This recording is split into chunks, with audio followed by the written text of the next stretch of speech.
So besides radishes and lettuce, this is my first harvest from our garden, and these are garlic scapes.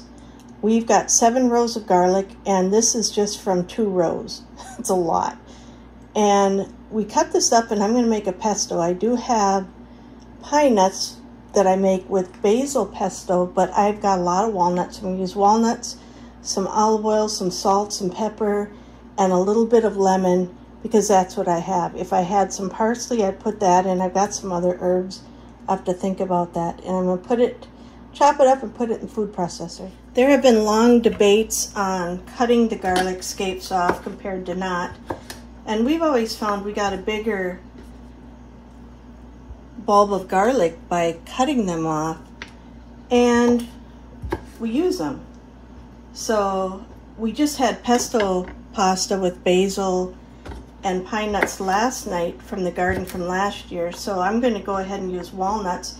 One thing I forgot to mention that I do put in here is I also put parm in here, which we add a lot more when we're cooking and serving up, but I will add a little bit into here. Garlic scapes, you can see this is very curly. We cut these off of the hard neck. We grow both soft neck and hard neck, and we grow these we harvest them when they're very curly like this, because this is when they're most tender. Once they straighten out, they get a fibrous end.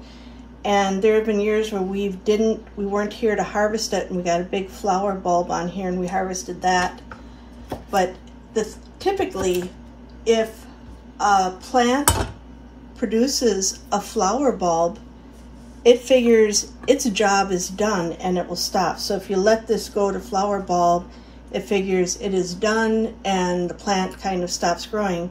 Same thing this spring. I've been harvesting all of the chive blossoms from our chives, and I pick them and I put them in eggs and stews. I've used them in so many things, on burgers. And so the flower bulbs are delicious to eat, and these scapes are also very delicious. They're not as pungent as a garlic.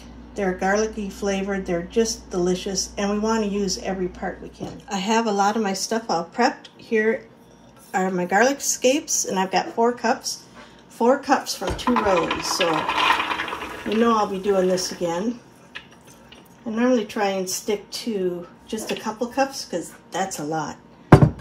Pre-chopped it a smidge. I'm going to add in a cup of walnuts. I'm going to add in some salt, some Himalayan pink salt. It's one of my favorites. I'm going to grate in some pepper. I've got some lemon juice I'm going to pour in, just a little bit to brighten it up. I'm going to process this with a little bit of cheese. I'll come back. It's actually too full. I had too much in there, but we'll see if we can get any of this ground up and try and... Of course, I forgot about the olive oil. It's probably why it's not grinding so well.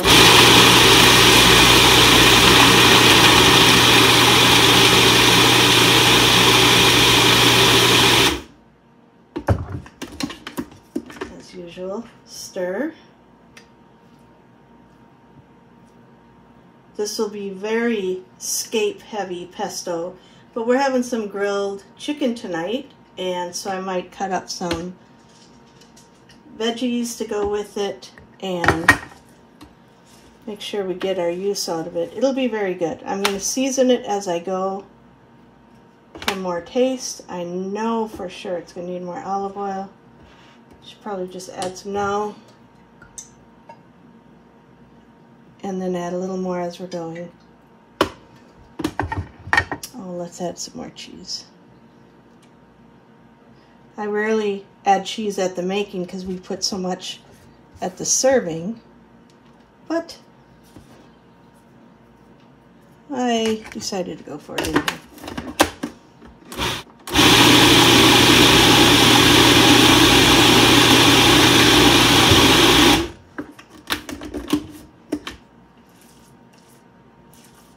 Getting there. It's creamy, but it still has texture.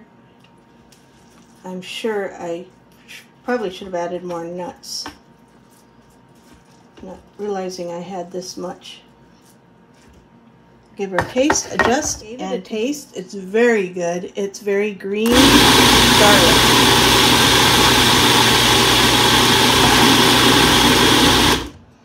If you're wondering what it tastes like, it's not like your basil pesto.